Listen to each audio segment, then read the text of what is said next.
pictures from Voyager bring us into contact with worlds and visions that are otherwise can only exist in our imagination. But when you can almost imagine looking out the cockpit of the spacecraft as you fly by a moon like Io and say, wow, that's something new, we've never seen that before. I think the main legacy of Voyager is to, in fact, have opened up our solar system in a way which was not possible before the space age. It revealed all of our neighbors in the solar system. I did not realize how much impact it would have. When we flew by Neptune, people were standing in line at night at planetariums in order to be able to see the images coming in from Voyager, because they weren't on the web in those days. There was no web. Looks like circle. Voyager was an attention grabber that influenced 2 generations of popular culture. The first thing that comes up is that Star Trek movie with a bald lady wandering around going, Voyager.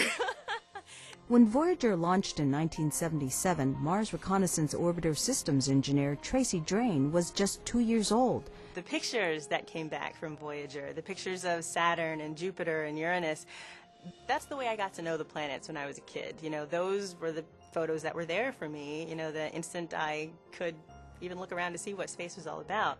The first thing I really remember was watching Carl Sagan's Cosmos television series when I was a kid on our little black and white TV.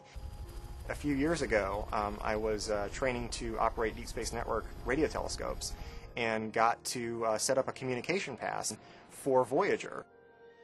I got to grow up and become a part of the mission that had inspired me to go into space exploration in the first place. In 1990, engineers commanded Voyager 1 to turn around and take a picture of home. And we see the picture that Voyager took from the edge of the solar system looking back at Earth when Earth is just a pale blue dot, as Carl Sagan called it.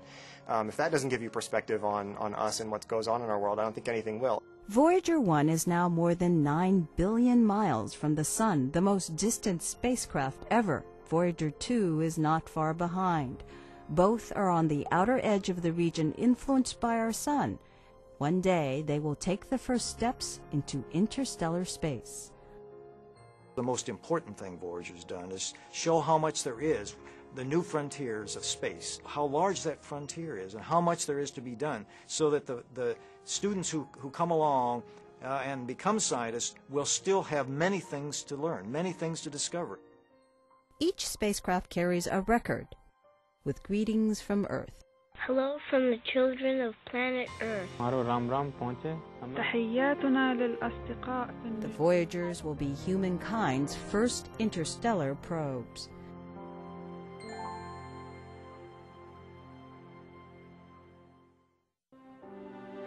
There it is! Son of a gun! Right down the middle of the road! Outstanding. 42 degrees, Pete. Hey, it's starting right from the center of the crater. Look out there. I can't believe it. Amazing!